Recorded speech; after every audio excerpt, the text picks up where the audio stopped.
And so we come to 1994 now, and the start in Agrigento, Sicily. 170 starters from 28 nations. The Americans leading off, with Armstrong now defending that championship. And what a course it is too. 19 laps of a 13.25 kilometre circuit. The high spot on the start and finishing line, they climb to 245 metres, and it is a 4 kilometre climb with a slight levelling just before the finish every lap.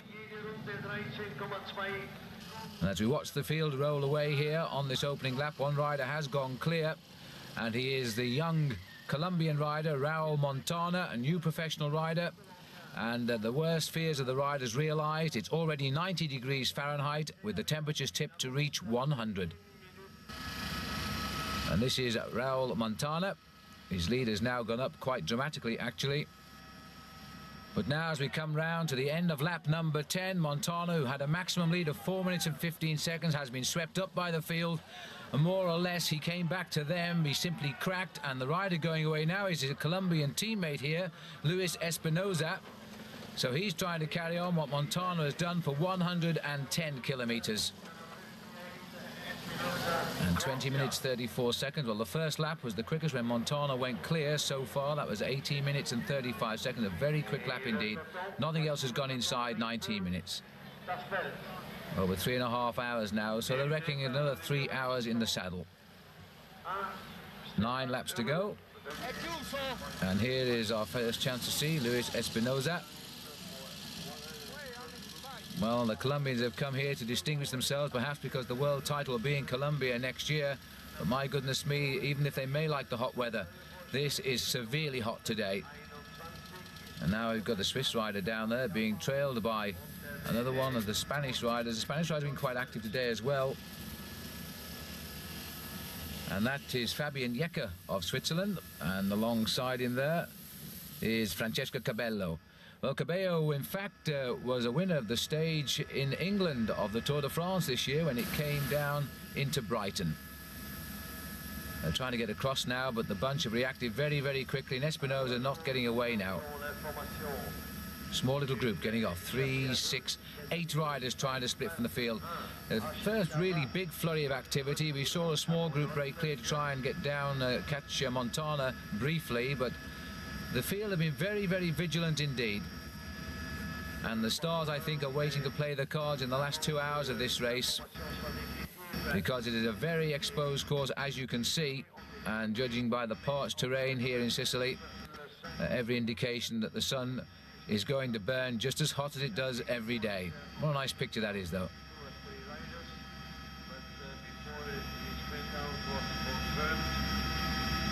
A long, thin line of a very angry field now as the World Championship enters the most crucial phase. Montana, by the way, has retired almost immediately after being caught. He lasted about another 15 kilometres. And I think Espinosa is realising too that his escape is not going to have any effect on these riders. They're just monitoring his progress. They've always got him where they want him. Rides for the Spanish Artiac team. Next year, of course, the World Championships will have moved into October. That might provide us with a very different race. This is Ralph Yerman trying to get across on the climb. First chance to have a look at the climb. Loosely translated, it literally is called the Road to Victory, and reaches the finishing line on the top.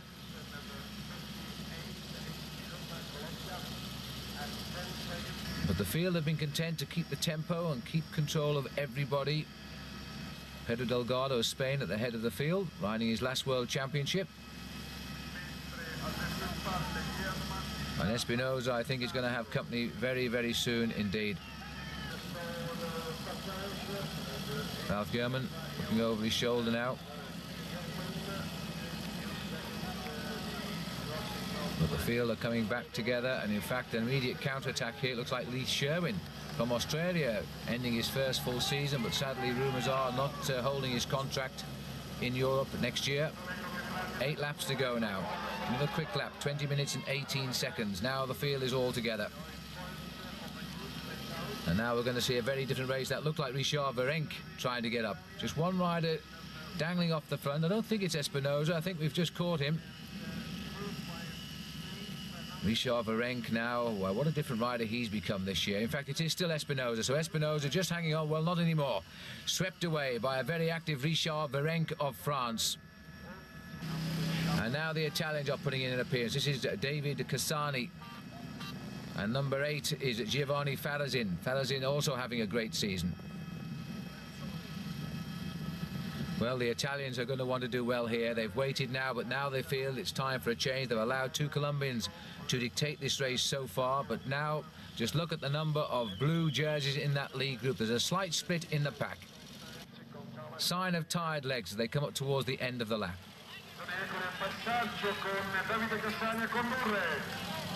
And very fast rhythm indeed, and a good lap time. Look at that, 19 minutes and 16 seconds now. That's a fast lap.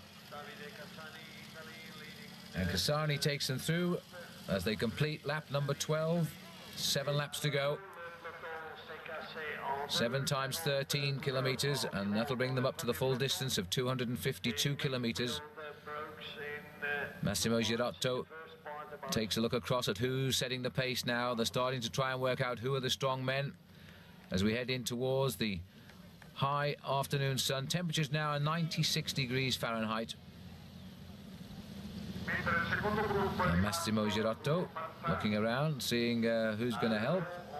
And it seems to be the French are marking the Italians very, very closely here. This is Massimo Padenzana. For the last 2 years, the champion of Italy. So they're all putting the weight in behind the attack now. The tactic is keep the pace high and see what happens. The Italians are very, very good at this. They're reported to be on a massive bonus if they provide the winner on the team. Some in the region of about $300,000 they'll share.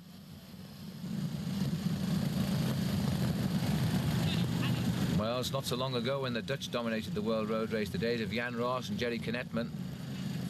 And in fact, used to see the orange jerseys rather of Holland bashing it out at the front like this. But these last few years, it's been all Italy.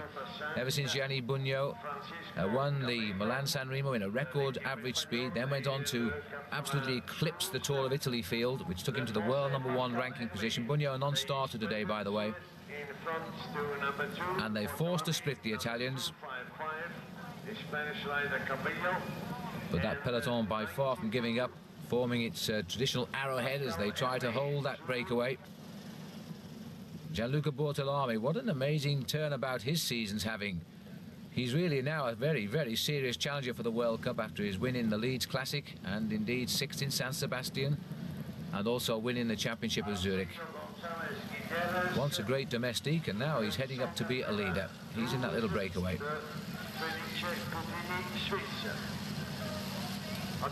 250 there. That's Ansenio Gonzalez of Spain.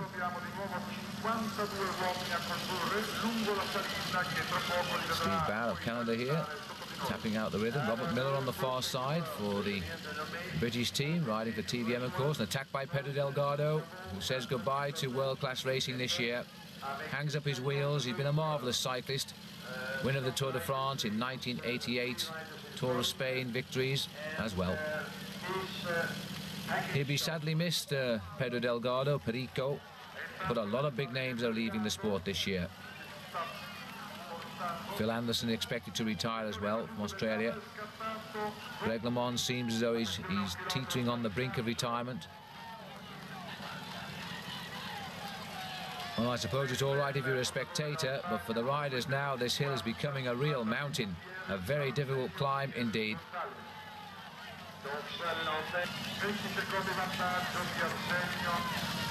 And still the Spanish riders trying to launch the little pace at the front.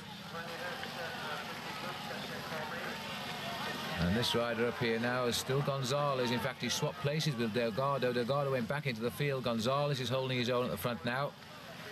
And that's Scott Sunderland of Australia, who's up there on the right of our picture. The Germans have come across. Could well be Rolf Aldag setting the pace. And just behind him, Claudio Chipucci, taking a little bit of a turn for the better now with some of the big names coming up. 6 laps to go, and they've got a split on the field.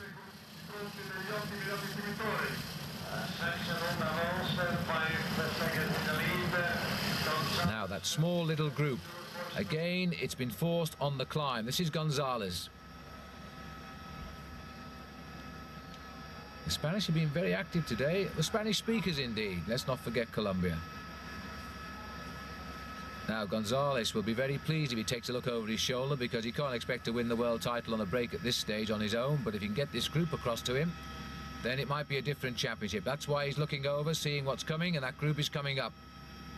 He spotted it. Now he's going to relax a little bit, let them come up, rest while he can, and see just who is in this group. Well, this is quite a significant group. There's Claudio Chiappucci there.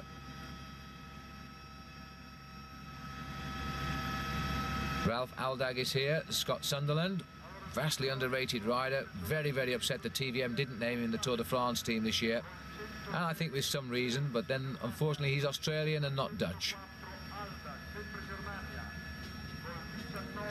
Rolf Aldag at the front of that group. There's a nice picture for you, as long as you don't fall off. Not a lot of reaction coming from the field. Now they're sort of forming their own opinions of what's in that breakaway. Just seeing who's prepared to take up the chase. The French have got riders up there, the Italians have. So that's why the Dutch are going to have to do something about it. Not surprisingly, I think that's Martin Den Bakker who was at the head there. There's Sunderland. Aldag unloading his pockets a bit early on. Richard Virenque is here. Claudio Chiappucci went out of the Tour de France with a high temperature, and that's Virenque actually shouting at Chiappucci to keep the gaps closed. Also in this group, number 106 there, and that is Udo Bolz, another German rider. So we've got Aldag and Bolz. This is Aldag. Long legs of Rolf Aldag. Very good finisher though. Bolz is more the rider for the win. He's had a marvellous Tour de France. In fact, this year he had a great season. And Chiappucci always gets in the moves. Now this is the Mike Engelman here, trying to bring Lance Armstrong, I would suspect, back into the action and drag them through a bit, because Armstrong is going to have to get up there sooner or later. Ronan Pensek is on the left, and Pensek being left to go through over Mike Engelman. The French have got three riders in that chase group.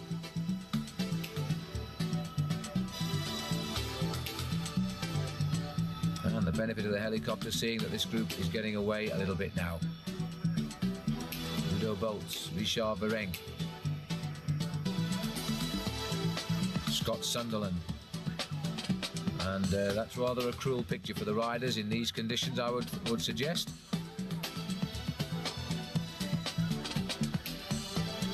And this is a very useful carrot now. There's the first time check, 30 seconds. And it was all started by that rider there, Arsenio Gonzalez. I think the Dutch rider who's got up here is Eric Breukink.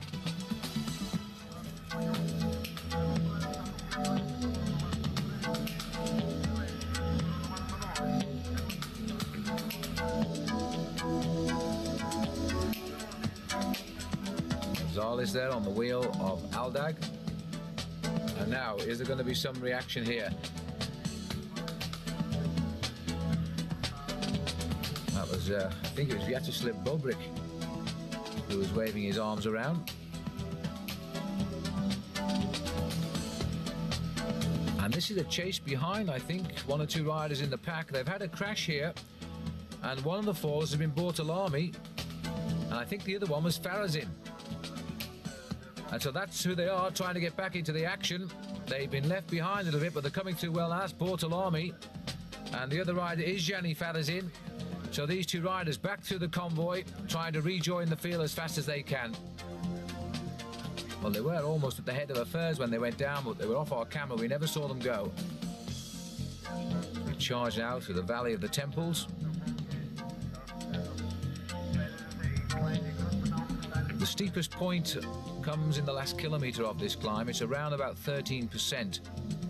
And then you have about 300 metres of flat and semi-flat that takes you right up to the finish line itself. So it's not entirely a sprinter's race, this. It's a strong man's race. If you can make your move early and then hang on to the end. Sunderland. Gonzalez. Riding very, very well indeed. And there's Bobrik coming up now.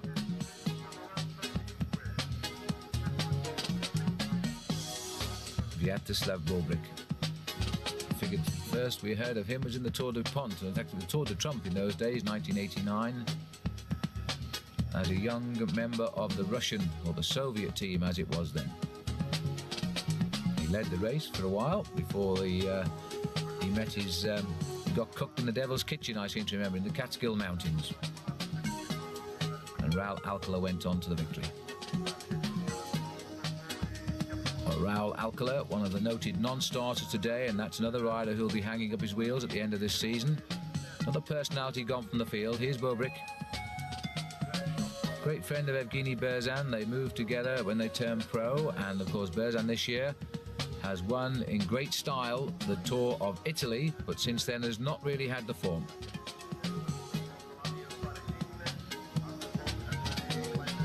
Well, Farazin and Bortolami are almost on the tail of that peloton now, we hear.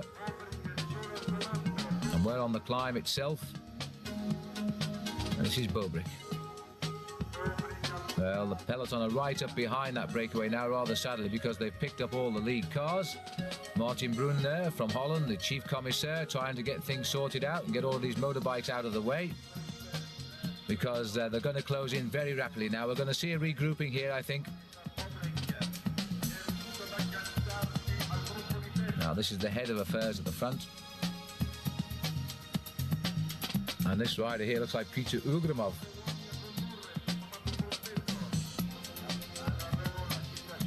And it is indeed. Ugramov, followed by number 10, Thurlau, winner of Milan San Remo. And a very good season he's having as well. The Italians have got so much strength now. Number 99, Richard Virenque.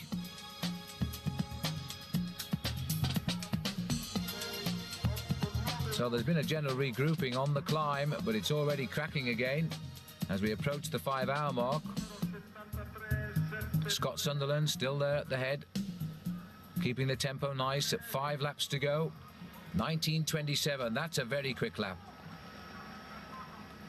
And it looks to me as though Armstrong's going across in that little group. Lance Armstrong, the defending champion. The field has split this time. Up on the 5th climb, 5 laps to go rather. The field has gone. Chiappucci's trapped in what is appearing to be the 3rd group now, and at the back of it at that, as Ugramov, the champion of that final week of the Tour de France this year, when he really did take on Miguel Indurain. Took a little bit of time out of him, although you have to feel that Miguel let him take it at times without using too much energy. But even so, he finished 2nd overall, and this is now Francisco Casagrande, another Italian having a dig. On the descent through Agrigento and away from the finishing line. Casagrande, not a great winner, won a small race this year, the Grand Prix of the Industry, but he is an excellent rider and one that everybody wants on their team, a really strong rider, number 4. One day he's going to win a big event, I'm quite sure of that, Casagrande, if he gets his chance. Well, Ugramov is feeling that it's time to try and break up this race. Everybody's paying a little bit too much attention because they're continually closing the gap. Sooner or later, the elastic must snap. There's Armstrong slipping back down the line, having a check out. This is Udo Boltz doing likewise. Podenzana goes through. 2nd year, the champion of Italy, but that seems to be the only thing he ever does, is win the championship of Italy. He's not a great performer in races away from his home country, but he certainly puts up the odd good performance.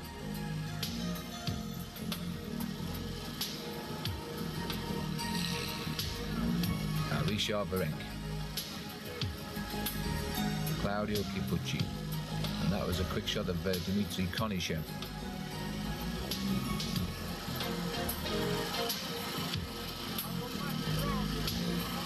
And this is Bobrick playing a big part again, and David Cassani.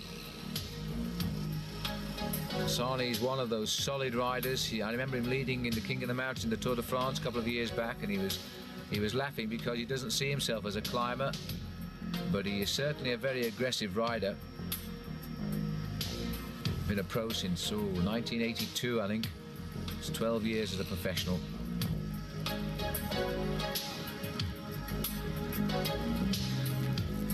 Now there's no real pattern forming yet, except the strength of the Italians is clearly noted.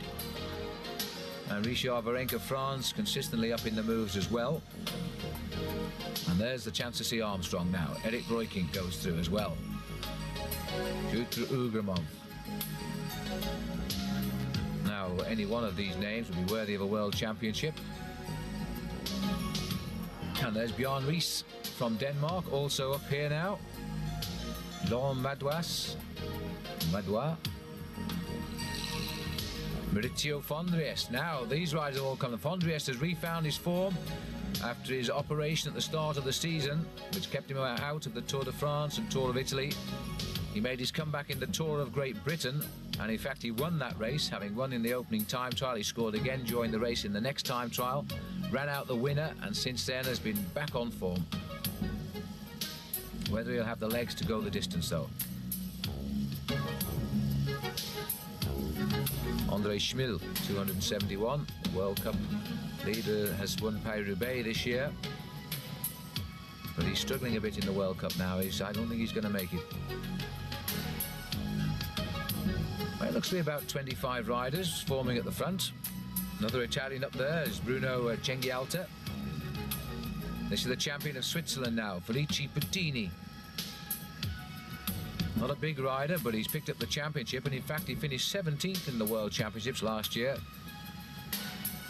He may well have read the right move again too. And Cubino, 260, is the Spanish rider who's made this split. Scott Sunderland again in a move. Armstrong, inspired by his victory last year. The adrenaline still flowing perhaps, feeling that this is his jersey and he's not going to lose it lightly. He's read the move well so far. And this is Chiappucci trying to get across. I think he's got Dmitry Konishev with him there.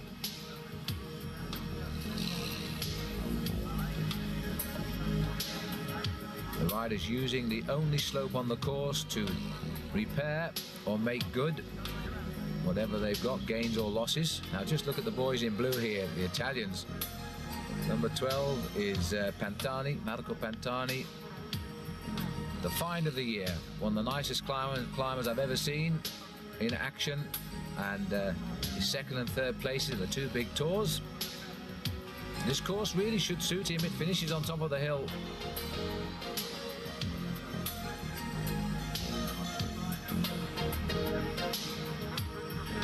So the riders still in the breakaway, setting the pace nicely, and we've got in fact the chase being enacted now by this man here.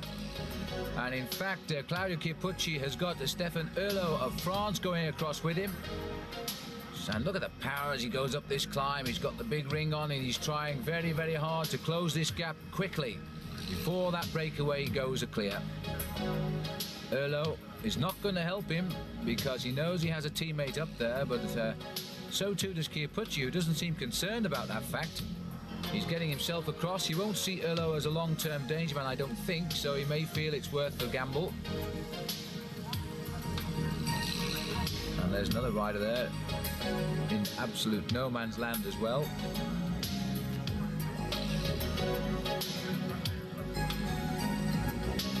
Chiappucci, that fine piece of riding for him. He's on the tail, and in fact somebody else has come up as well. Quite a little group has got across. They've caught Chiappucci on the climb. They've put in about 4 or 5 more riders up there now. Pace being set by Cenghialta. Now we have a large number of Italian jerseys in this league group. Things are going according to plan, I would think. Cenghialta setting the pace. Cubino, stage winner this year in the Tour of Italy. Surprisingly, it wasn't a particularly mountainous stage. Well, it was hilly, but it had a flat finish and he won it. He held on by the skin of his racing shorts. And this is Francisco Casagrande. Scott Sunderland. Almost in the camera there was Cubino.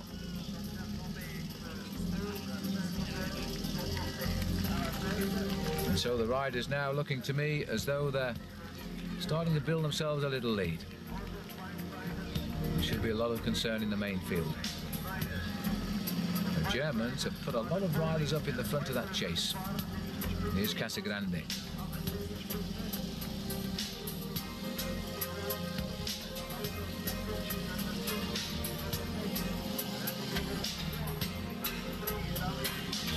himself in a nice rhythm on the climb. His job here is simply as a workhorse. They won't be counting on him to win the World Championship. Massimo Girotto is also up here.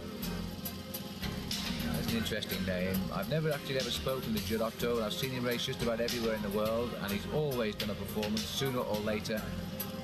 Stage winner in the Tour de France in the past. I remember him winning in Geneva and at Liège, where Robert Miller went off course just before the finish line. He will come up with a result somewhere, always. But it's left to Casagrande to keep the pace going.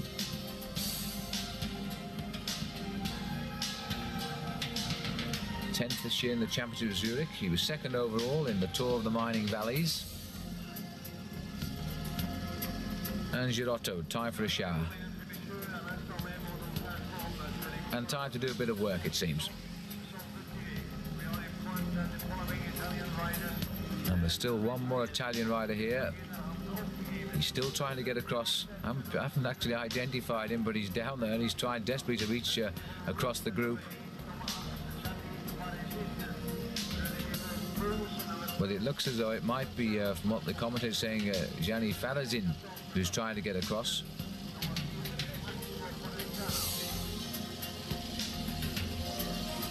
And Scott Sunderland, so upset with his team this year because he's had moments of brilliance. As the pace now being led by Massimo Girotto.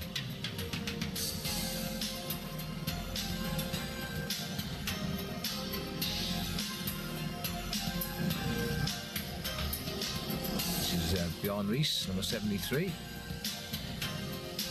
Another man who has excelled these last couple of years, as has many riders from Denmark, in fact, and the popularity of the sport in Denmark now has gone through the roof. 35 seconds is the gap. It's not a lot, especially on this climb.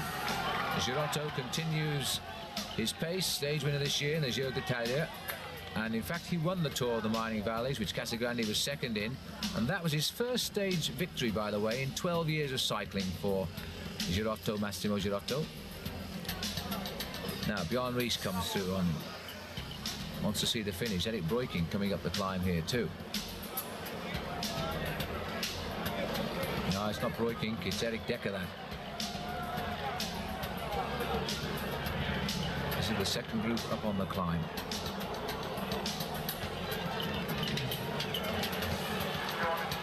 Well, it's becoming something of a war of attrition here, because those that stick the nose out front seem to be hauled in on the climb each lap. This is the last kilometre of the climb now. They're just through the steepest part. And this is Bortolami trying to get in touch with them as well. He's had his ups and downs quite literally today, and it's Girotto setting the pace. The Italians are really trying to force this now. They will need to get a much smaller group, I think. They haven't really got any great sprinters. They've got riders who will wear the field down and possibly ride away to victory on this climb, and that may be what they're thinking. Men like Chiappucci could ride away on this climb, and Girotto's prepared to keep the pace high. Sunderland, Breukink, that's the orders to go through. There's Richard Virenque looking around rather quizzically. It's a big group, this now. Bjorn Ries in the red for Denmark. There's Breukink. This is Sunderland.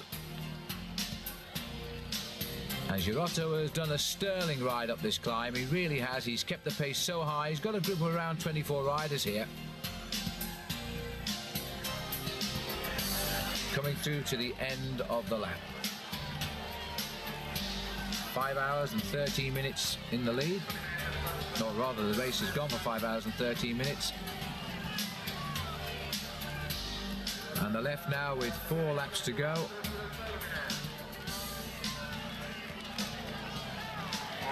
Well, that was Stefan Erlo who's led them through, but I don't think he'll survive very long. 46 seconds and counting has gone through. Eric Decker bringing through a chase group. In fact, it's almost a minute. Johan Bruneel of Belgium is in this group. Bobrick.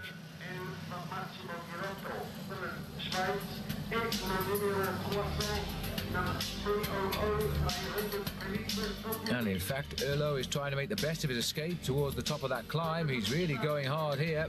The trouble is, you see, once you're off the hill, you've got this wide section of road with long views and visibility, and it's really difficult for a rider to slip the field.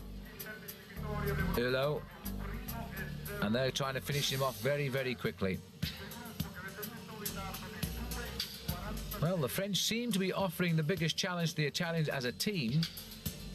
They've got a number of riders up in this breakaway.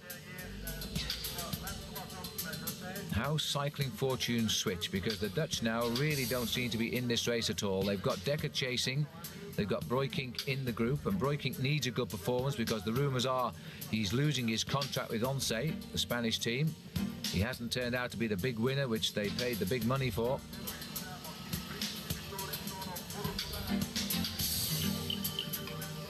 But Erlo is forcing the Italians to chase, and that will use effort. And so if nothing else, that will help, possibly later. Armstrong. As with all the Americans, as in the days of Greg LeMond, the Americans have to watch the moves and try and go with them because they have no team at this stage. They've all gone. A number have retired, one or two are still back in the main field. But they did their job early on to keep Lance up near the front. It's cost them their place or a possible finish, I think. But now they've done their job because they've got Armstrong into the lead group, and this lead group beginning to look rather decisive. And Armstrong still continuing to do some pacemaking. He's at the front of the chase. They're keeping Erlo inside, but my goodness me, he's going well.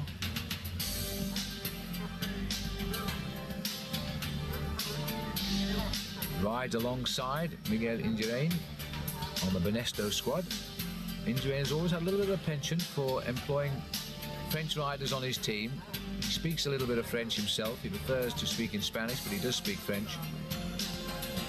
And Bortolami in the breakaway takes a look at Bobrick. Well, it's taking a lot of effort here, and the Italians are having to do all of the work. But they're slowly reeling him in, and they've got him, and the rider first across is Bruno Cenghialta. Cenghialta continues. Sunderland takes a drink. And Stefan Erlo drops down the line a little bit. The pace continues.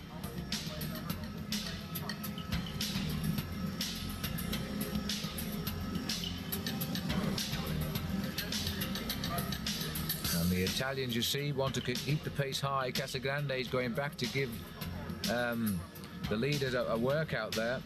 Cenghialta for Fondriest is here. He's taking as much rest as he can down the back of the line. He may be one of their star cards. This is Cassani, little old David Cassani. He's won about 16, 17 races as a professional in those 12 years as a pro, but he's been a real good workhorse on many, many occasions. Won a stage in the Giro d'Italia last year.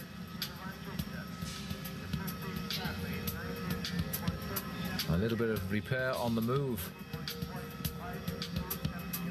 And this will be for Dmitry Konishev. No, is it Bobrick? No, it's Konishev.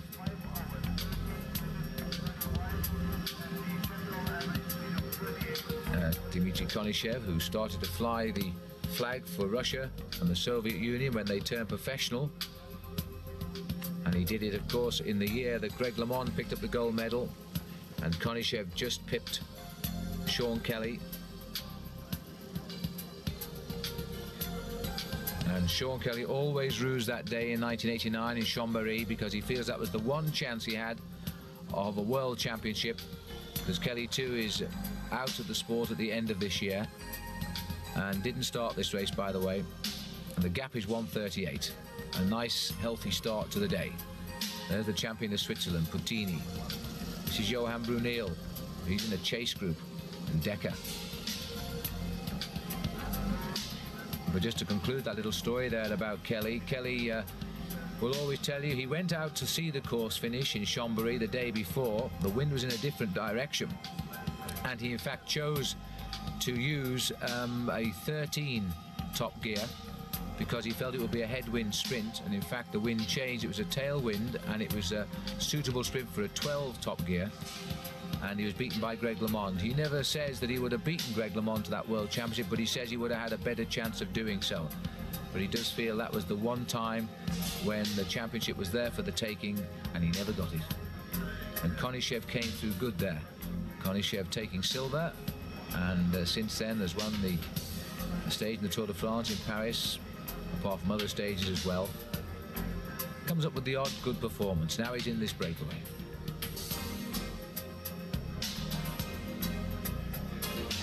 Well, it's a little bit like a moonscape.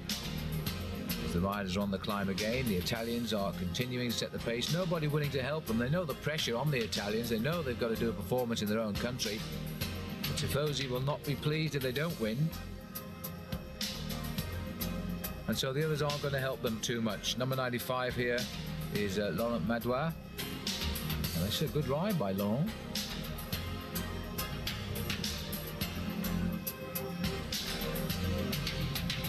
There's the breakaway. A little chase group down there which contains Decker and Brunel and co. But that's a good lead now. If they can keep the pressure on and don't start cat and mousing around, the Italians and the French particularly, and then I don't think anybody will get up here.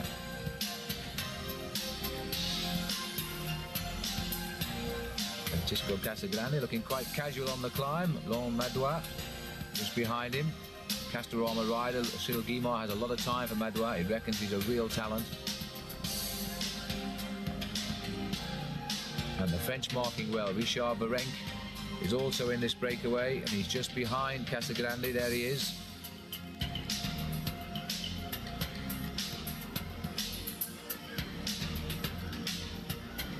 Brilliant Tour de France for Virenque, finishing with the King of the Mountains jersey on his shoulders and that memorable stage win at Les Ardennes.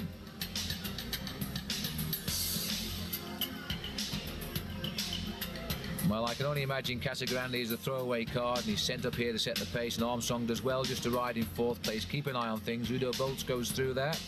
Puttini, Cassani is up here. This is an amazing breakaway group. Cenghialta has gone through. I think there are 7 Italians now in this group, and I think we've got 5 Frenchmen. There's Luc Leblanc.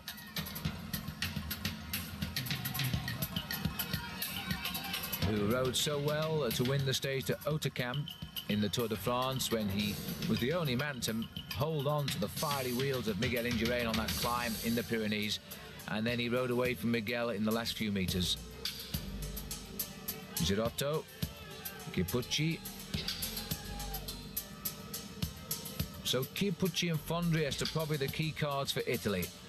They're not doing any work. They're riding down the line. Jan Ries, a very strong man, sort of man who would try to go alone, given half a chance. Sorensen is also up here. Rolf Sorensen, his teammate, also a man who likes to go for gold early on. This is the chase group trying to get across. Still a lot of work to be done here. Eric Decker, shot to the fore with his medal in the Olympic Games. Second year pro now, so we expect to see something from him next year, perhaps. These are the leaders back on the climb. 3 French riders have got the front of the field. Well, the French aren't going to be overawed by the Italians on home soil, that's for sure. You can tell a climber. Look at the face of Virenque in the centre, looking around. Very passive face indeed. He's certainly not a man under pressure at this point.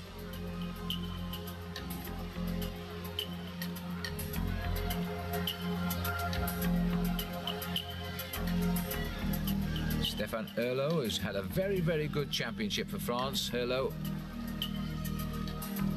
There's Armstrong, riding so well in defence of his world crown. It's not been a great season for Armstrong, but he's certainly risen to the occasion here. He rode to the occasion in Liège-Bastogne-Liège as well,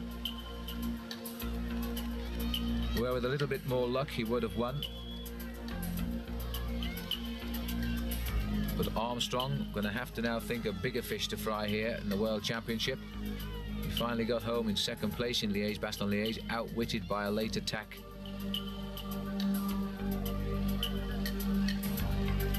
Just look at the crowd here now on this Sicilian island. There's Fondriest. He looks to me as though he's a little bit under pressure, Fondriest. Giorgio Furlan, who got across, is alongside him. In fact, there's a number of Italians found the back seat, and keeping an eye on them all there, I think, was Luc Leblanc. And there's Sorensen, keeping his gears nicely down low if he can. His family have a house, by the way, on top of Morzine-Avoriaz, that wonderful climb in the Alps that the Tour de France visited this year and occasionally goes there. So if he ever needs to get any mountain training in, he only has to go to stay in the apartment, and off he goes. Bironk looks around, sees what's going on. Time for a drink for Stefan Erlo. 3 laps to go, almost 6 hours now. Another good time, 20:33. They're averaging out now, round about 20:30. Here's the chase group, but they're not really getting across. A minute 23, and Decker's disappeared from that group. In fact, I think he's down amongst the cars. There he is.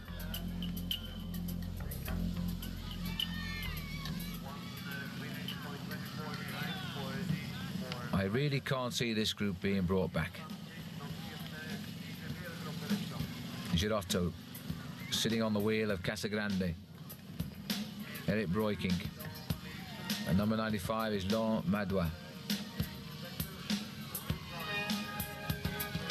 Breukink rather desperate for a good performance. It's not been a great year at all for Eric. Casagrande looks across to Girotto. I think he wants a little bit of a hand. Time for a rest. And Girotto having a word with him there.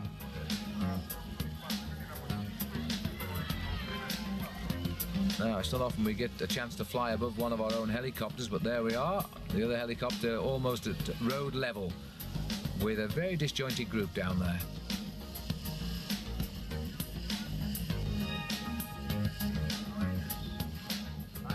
Rolf Aldag, the sprinter. Casagrande always willing to keep the pace going. Claudio Chiappucci, you never know what that man is going to do, and that's why we love him. He's as apt to attack on the flat as on the hills.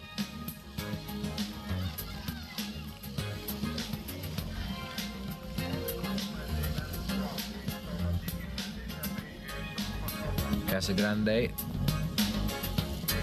just drops back a little bit. Makes way for Dmitry Konishev.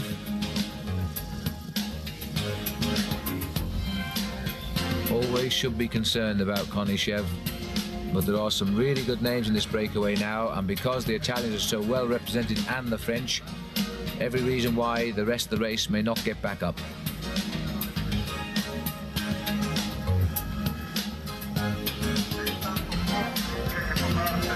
The World Championships, by the way, they all began in 1927, and in fact Scott Sunderland is calling for his service car here.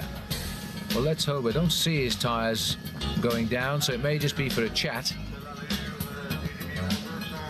Because remember that this is the only time in the year when they don't race on teams, they race for their country, so he will be talking, rather than to Case Preem, his team manager, he would talk to the Australian team manager, which could well be Heiko Salzwiedel, the former East German coach, who now resides in Australia as the national trainer. Salzwiedel trained the East German team that won the gold medals in the 1988 Olympic team time trial. Now he's getting a lot of success out of the Australian amateurs. They've just cleaned up in the medals in the Commonwealth Games in Canada before travelling down to Sicily, some of them, and now we've got another Italian deciding it's time to warm the day up even hotter. It's now around about 98 degrees Fahrenheit. Erlo very attentive, so the French clearly marking the Italians at every move, and the German, I think it's Aldag, trying to get across just off our camera there. So we've pulled a group of 6 clear. Now, time to shuffle the pack again. And it's gone on the flat roads, which is interesting to note. Try and make a run for the mountain. The guy who's done it is Bruno Cenghialta. There's the little chat is over for Scott Sunderland. Not a good time to do it, Scott, because that breakaway is split at the front.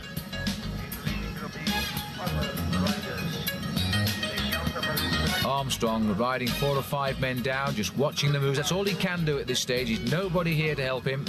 Same applies to Eric Breukink in the orange. Cassani looking over his shoulder.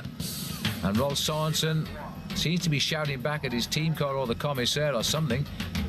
I'm not sure whether he's complaining about the proximity of the cars, because he is in fact shouting to the commissaire. Oh, I see. He wants his manager. He wants to know what's going on behind. Well, now he knows. And it's about a minute and a half, Rolf.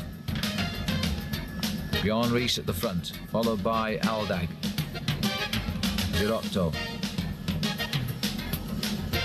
A lot of movement now with the following vehicles, and I think this is an indication that people are realizing this is the breakaway that will decide the World Championship.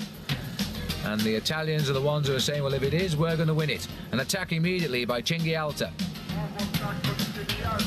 Immediately countered there. And it's Armand de las Cuevas. He came onto the back of the group early on. We haven't seen him do anything until now, and de las Cuevas has gone off. He's having his best season ever, de las Cuevas. This is the champion of Switzerland, Puttini. Cenghialta looking across to see what the attack did and realizing maybe nothing. Puttini has gone through him. There he is. And Cenghialta hangs on. I think on this occasion it's going to be all back together again. And in fact, Cenghialta shouting at Puttini, who will understand him because they speak Italian as parts of Switzerland. And in fact, Puttini rides on an Italian team as well, a small one. And now Sorensen going. This is the sort of move that Sorensen would make. Rolf Sorensen always would expect to do it alone if he's going to do it at all. And so the tall Danish rider tarnished his reputation a little bit in the eyes of the British, at least, when he pulled the jersey of the Motorola rider Sean Yates when he was in the yellow jersey during a sprint for a valuable 6-second time bonus in the Tour de France this year. And in fact, by the end of the day, Museo was leading by, guess what, 6 seconds. And although Sean Yates normally would not beat Museo, it wasn't the thing to do. And Sorensen hasn't been allowed to forget that yet. Anyway, Sorensen now clear. Cassani has got him. Rolf's father, Jens, rode in the Olympic Games back in 1960, while Rolf took the plunge as a pro at the early age of 20. Well, he's a bit older than that now. He's just 29. Well, Puttini seems to be a man for big titles. He's got the national championship. He rode well in the Worlds last year, 17th. He's going again, trying to get across to these leaders. We've got 4 riders now. Cassani, Eric Breukink, Rolf Sorensen and Stefan Oehlo.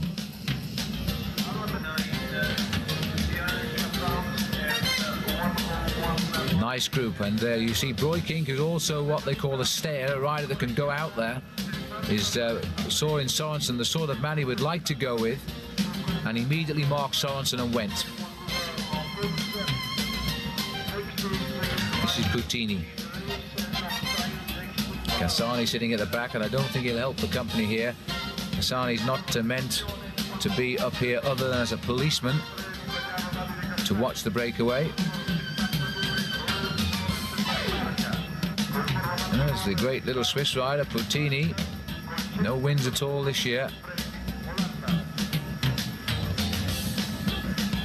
Breukink prepared now to do quite a slice of the work. In fact, it's not Virenque, it's not Oehlo in this leading group. Richard Virenque, who's enjoyed his career so far the last couple of years since he did so well in the Tour de France. He repeated that feat in this year's Tour de France. Once you get a couple of good performances under your belt, you begin to believe in yourself. And once you believe in yourself, anything is possible. And there you get a nice perspective of the climb. It really is a tough climb. Steepest part just up to the right of our picture there. And a good time being had down at the barbecue with the Italians.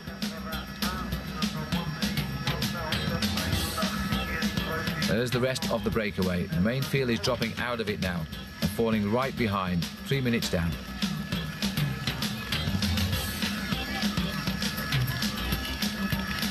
Just the lone figure of Puttini chasing, trying to get across to these four, but he's not coming across yet. Any reaction will come on the steep part of the climb as Sorensen goes through, Virenque, Cassani and Eric Breukink. And in fact, no, I was about to say Cassani was going to go through, but in fact he let the door open and allowed Breukink in. And Breukink didn't say anything to Cassani there. He accepts that the fact is that Cassani is not the Italian expected to land the goods here. And so he's going to sit at the back and hope that this breakaway gets caught. There's a more likely candidate in number 6, Kipucci. Giorgio Furlan perhaps, number 10 at the back also. Cubino done nothing yet, sat at the back for Spain. Armstrong sitting there nicely and watching, hoping without doubt that this breakaway gets caught very shortly.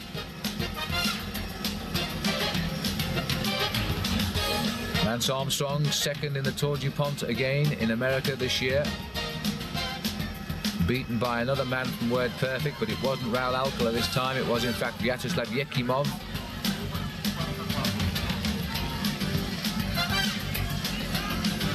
Now let's see if there's any difference. It doesn't look to me as though there's much. Those four riders have kept the tempo nicely on the climb. The Italians, you know, are setting the pace in the chase group as well.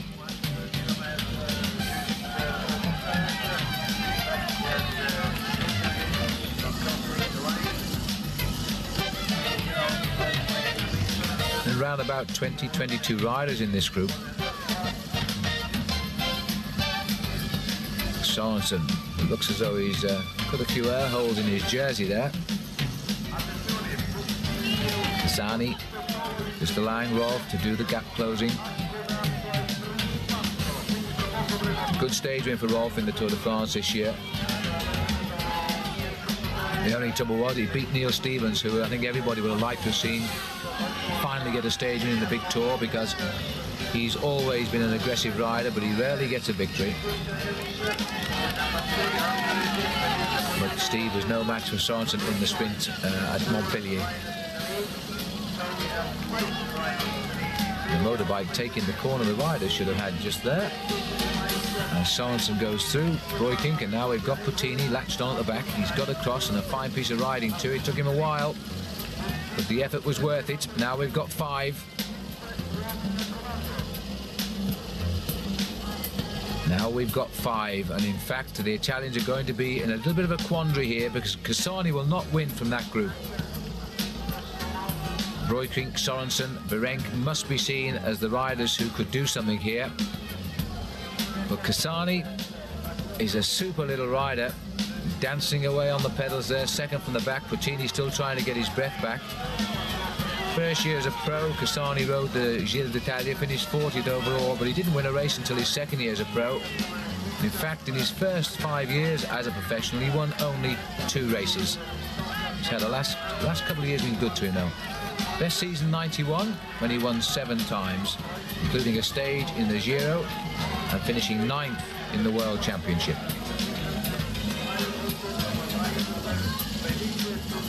And 9th is his best finish in a World Champion. No, I beg your pardon, he finished 7th, I think, back in 1988. So he's had a 7th and a 9th.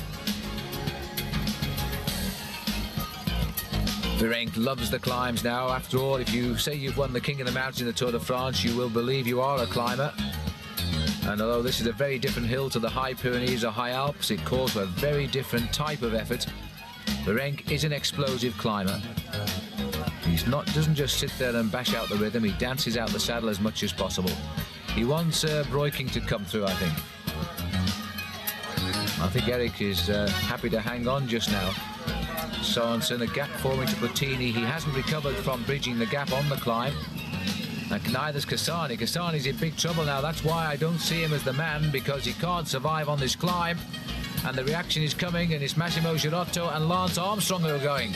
Armstrong deciding now might be the time to reach those leaders. It could be going for keeps. Up towards the summit yet again. 5 hours and 54 minutes gone. Little group coming through. The clock will start on the line as Sorensen leads them through. Breukink, Virenk. Virenk is the rider now setting the pace here. 5 riders and the chase group. Here comes Lance Armstrong, Girotto. So just about 26 kilometres now left to go. And that is 16 miles or so. And it's 9 seconds the gap. It's nothing now. They've really closed in those last few metres of the climb on the steep section. Sunderland was the rider hanging on at the back.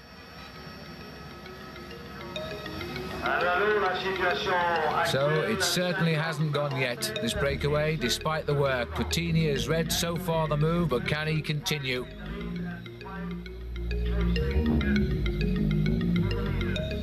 And you can probably hear the announcer saying there are 5 riders chasing now, so they've just got away off the front of that group. One of them must be Lance Armstrong, and we know the other one is Girotto. And talk of Lance Armstrong, there he is. Armstrong has come through, and the other rider coming through is Konishev, Girotto, Claudio Chiappucci. And the 5th man to make the gap, it looks like Luc Leblanc. So 10 riders now, inside 2 laps to go. The Italians have strengthened their men at the front, and they've brought across a real star in Claudio Chiappucci. Luc Leblanc, who's riding a tremendous season this year. Another rider who turned professional at 20 years of age, by the way, Luc Leblanc. Turned pro back in 1987. And then he moved across and joined Cyril Guimard in 1990, where he won 4 races. But this year he's ridden for the Festina team with distinction, as indeed as Richard Virenk. They've gone everywhere together, it seems. They had a great Tour de France together. Now they're in what's looking very much the decisive move in the World Championships together. Sorensen, seeing who's joined the field. Cassani now has the wink from Chiappucci to go through and do some work. Konishev behind Eric Breukink. Lance Armstrong.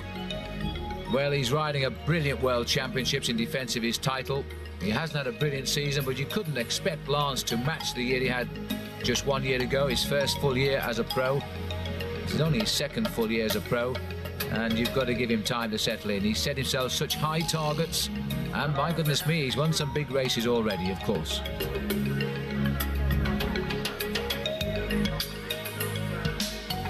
So you've got that small chase group. This is Sorensen leading the 10 front runners. Blue skies, and we are now tickling the 100 degrees Fahrenheit here. This is Bortolami, but he's not in the lead group anymore.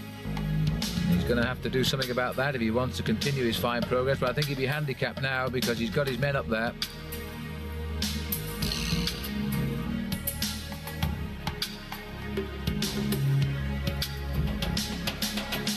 Johan Brunel, this is the group containing Brunel, Andre Schmil, Vyacheslav Bobrik and Bortolami. There's Schmil on the far side, lovely winner of Paris-Roubaix this year. Eric Decker is in this group too, but they're not going to get up, I don't think. I don't think they can bridge the gap now. Bortolami keeping the tempo high to keep him in the position he is in, but he can't really damage now his teammates who have made the move. And this is saying now that Girotto, Sorensen and Madouas are the latest attackers from that group of 10. So they've gone clear while we were looking at that chase group. Well, Sorensen, for me, is the big danger. Madouas is having the ride of his life. Absolutely tremendous ride for this young pro. Girotto, you just never know. He's a lone win expert, the same... And what's happened to Madouas? Madouas has dropped completely off on the climb, and it looks as though he's stopping. In fact, his hand's up. He has a mechanical problem. It looked to me as though his gears had jammed the way his pedals locked up there. Well, that is really, really bad luck. What he's going to do now is tell the French in the chase group that they better start working again now because they've lost their man up front. Well, that really... And they're getting a bike off, are they, for him? No, a wheel, back wheel. Well, that is a terrible... No, it is a new bike. A terrible, terrible shame indeed for Laurent Madouas because he has had the ride of his life today, and it's one of those inspired performances you hope you do get as a new pro.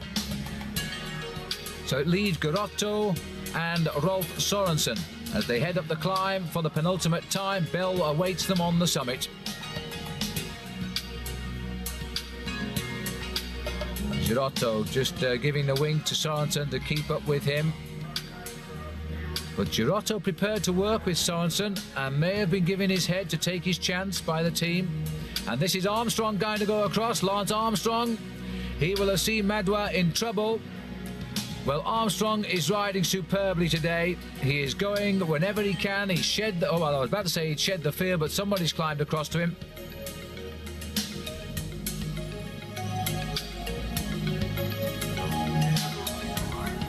Girotto just sitting there. He looks a lot younger with his hat on because, of course, he has no hair when he takes it off. And Sorensen. And I think Sorensen actually said something then to Girotto. And that's the return of Madouas there, or trying to be the return of Madouas.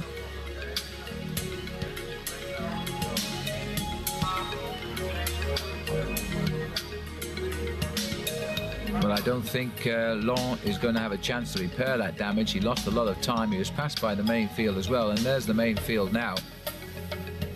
Armstrong has been joined. It could be a useful breakaway. Konishev has got up here too. And this rider with them is Luc Leblanc. And Claudio Chiappucci is the other rider who has got across the gap. This move is taking on a move of reality again, and Armstrong may have started it. Well, he certainly did start it. It's a chase group, though. They've got to catch up to the leaders. There are 2 leaders up there. We could have 6 very shortly.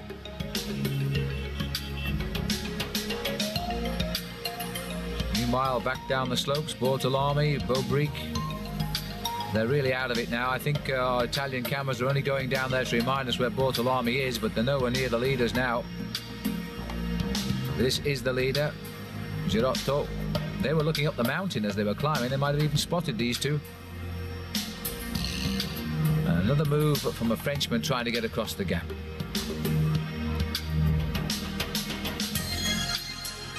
Casagrande. Oh, he also is trying to repair the damage of the split here. The field is blown on this climb. They've scrabbled for wheels. There was once about 25 of them, but they've been scrabbling now on the climb. Sorensen has started the move. Girotto was there too. He did well. He got across. Armstrong had a move with Girotto, which he never took up. And there are the 4 chasers. Lance Armstrong, Claudio Chiappucci, Dmitry Konishev, Luc Leblanc. And they're bringing them back. They're going to have them by the top of the climb because Chiappucci is such a good climber.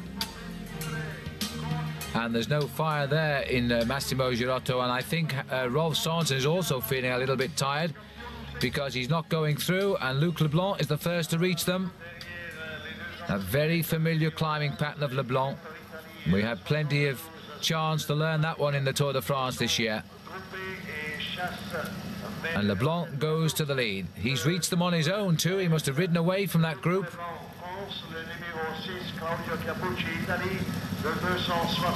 So Leblanc climbing towards the summit with a small lead with 2 other riders, and they will take the bell this lap. Then it's descent round the flats and back up the hill, and the world champion will be crowned. Chiappucci having set the pace now. Armstrong, little gap there, but Armstrong hanging in. Konishev, and it's Richard Virenque who's got on the back now.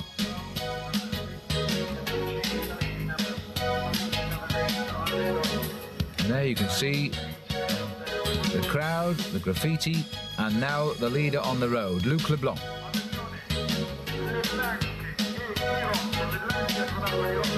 This is the toughest part, and I think Rolf Sorensen has just realised it because he's fallen away.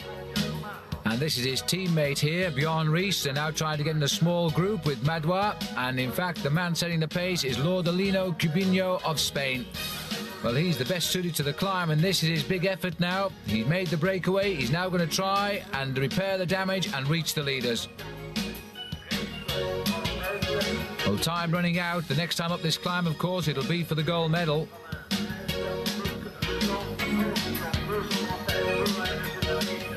And I don't know if he's going to do it. This is back up at the front here. And we've got Leblanc Massimo Girotto and Sorensen coming back. He lost a lot on the climb, but he's gritting his teeth and he's going to get back. So 1 lap to go, just 13.25 kilometers to go.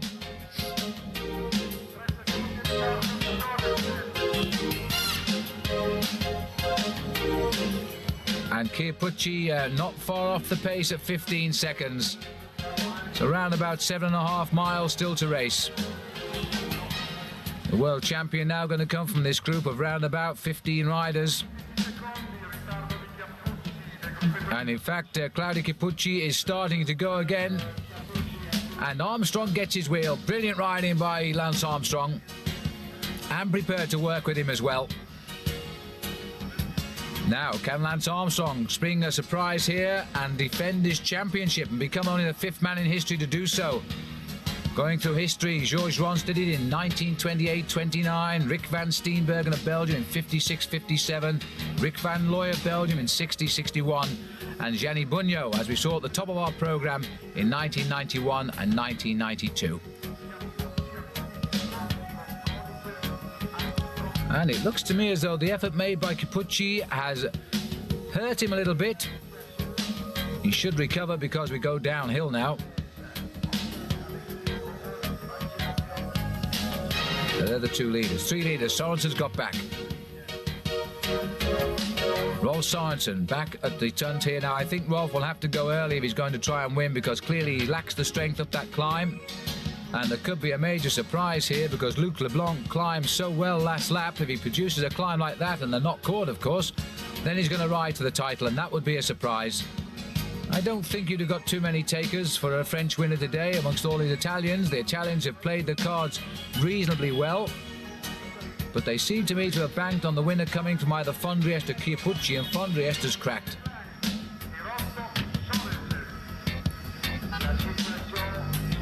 Luc Leblanc, having the sort of season one just only hopes for. Girotto won his first big stage race after 12 years of cycling this season. And Rolf Sorensen.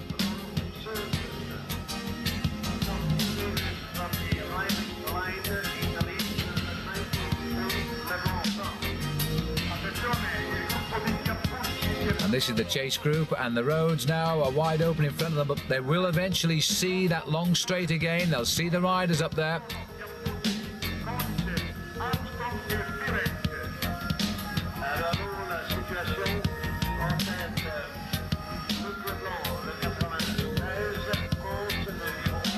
And David Cassani looking a little bit worried now about this. This is Piotr Ugrimov and Eric Breukink. Ugrimov, of course, the strong man who came so strong in that last week of the Tour de France, rather, where he won 2 stages, almost won 3 straight.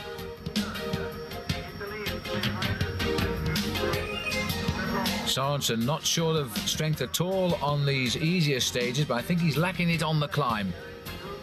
Luc Leblanc trying now to confirm his great season, 6th in the Vuelta de España, and also winner of the King of the Mountains there, 4th in the Tour de France and winner of a stage there. Finished, won a stage also of the Tour of Galicia. But he's having a marvellous year. Here's Chiappucci. Now must start to ask himself the question, can he reach them? Same of Armstrong, but they're going to try. Konishev going away with them.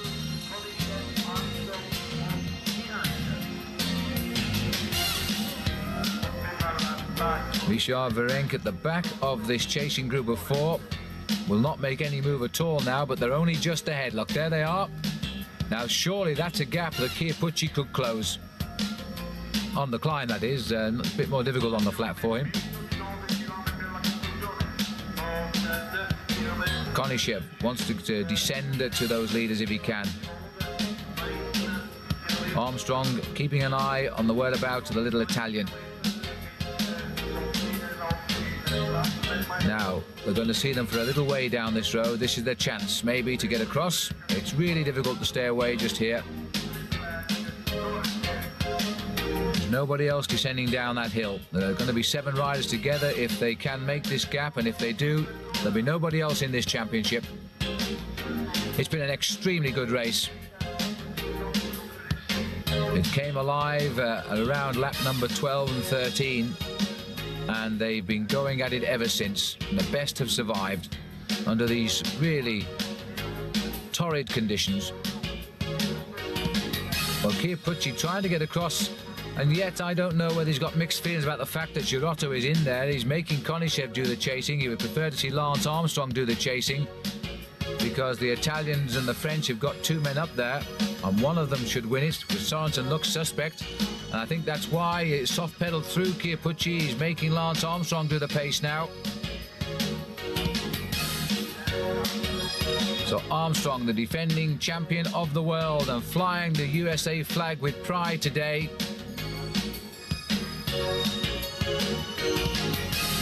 And Sorensen wants more help from Girotto. But he can't be looking forward. I think, in fact, Leblanc indicated to Sorensen that there was a group coming. Girotto knows it now. There's Konishev taking the wheel of Armstrong. The Italian and the French rider are not interested in the chase down now. They're making the other two do it. That's the game. That's the sport. But you know, if these two take across Chiappucci, it might be curtains on the last climb.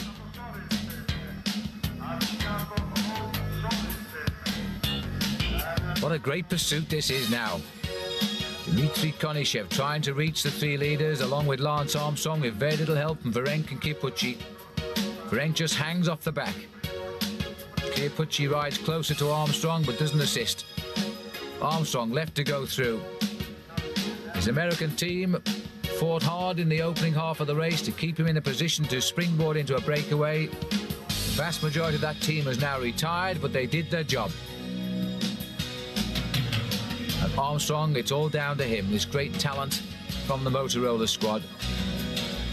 Yet to show us he can ride a great Tour de France, but you never know one day. He's so young and he's done so much so soon. Well, they mustn't lose the impetus now, and in fact, it looks as though Rolf Sorensen has sensed it. Sorensen has gone. Now he needs to do this because his legs turn to putty on the climb.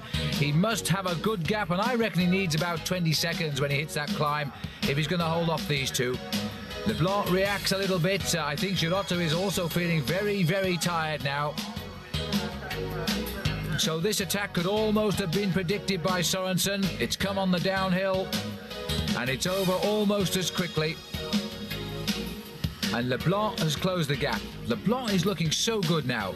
And Girotto is going to have a go. Moves to the other side of the road and steps up the pace again to see if they can get rid of Sorensen at this moment. But Leblanc seems to show no real interest in pushing home this move. It's almost as if he's just waiting for that climb to come. He shot a bit on the previous lap as he went up there. He took 3 seconds out of them. Only Girotto could hang on. But it's not the finish for Girotto. He's been on the move all day today for the Italians. Armstrong now leading the chase forward. They're still not quite there. The sun directly overhead now. Konishev goes through. Chiappucci. And the breakaway, you see Armstrong in fact has gone back to say to Richard Virenque, get through and do some work, Richard. And Virenque not having any of it. He's left the gap, and Armstrong quite annoyed by that, has attacked. Armstrong decided he's not going to carry Chiappucci and Virenque up to the leaders and then lose this world title. He's gone on his own. This is a great move. Well, Armstrong, in just really two years as a pro, more or less, has settled right in at the top echelon. He's now dictating tactics. He's learned so much in his second season with Motorola. It's going to force Virenque to chase, but can he chase with Leblanc up there?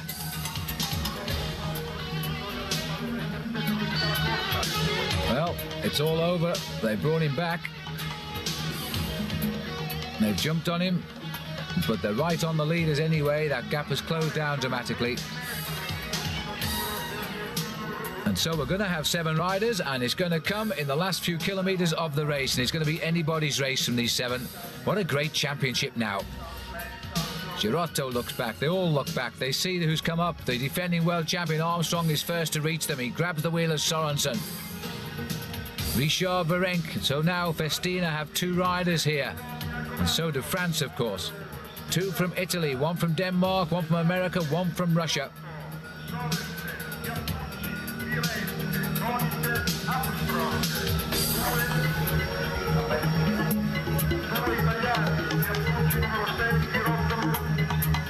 Now these tactics should prove interesting. Chiappucci is going to wait to the climb for sure.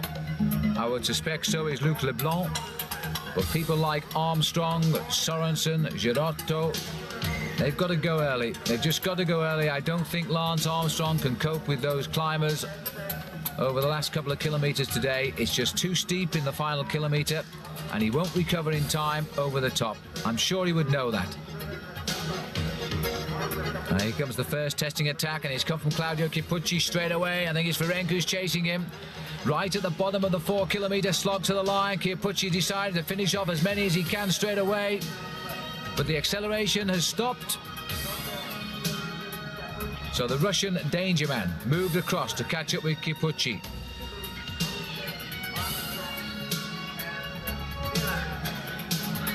Richard Ferenc joins them. Girotto is there. Attack over.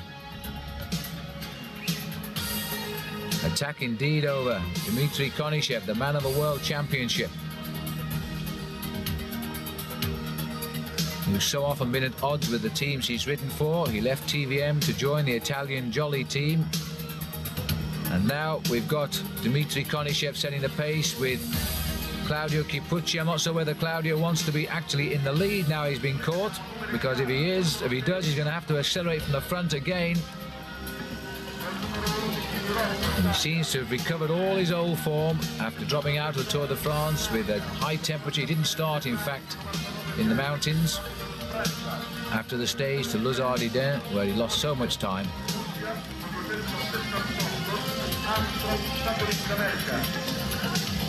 Seven riders, and they are 7 survivors of a great race. Every one of them deserves his place in this lead group. There was no luck. Nobody got carried across on a tidal wave. They had to work and work hard to join this lead group today as individuals. Any one of them worthy of the title, without a shadow of a doubt. Chiappucci, Konishev, Ferenc, Armstrong. They're the 4 at the front. Nervous moments now. They're all tired, but 4 of them are climbers. Chiappucci, Ferenc, Leblanc, and in fact Sorensen knows he's got to go and go soon. He's the one that had to make the move. Who's going to counter him? Rolf Sorensen has gone for gold, and he's gone with about 2 kilometres to go. Nobody countered the move. Chiappucci saw him coming, saw him going, and didn't react. Neither did anybody else. He went as Chiappucci looked across, but Claudio did nothing about it. He was waiting for somebody else to counter the move. And Rolf Sorensen, forced to go on the climb, which he's come to dislike these last couple of times, but he's got a gap, and he might profit from the cat and mouse tactics of the others in that chase. Rolf Sorensen trying to make good a season which so far has been unkind to him. He broke his wrist in the 4 days of De Panne, which is a race in Belgium right at the start of the season. Since then he's won a stage of the Tour de France, and he's been searching for his form. He still hopes he can pick up a classic before the end of the season, as he's so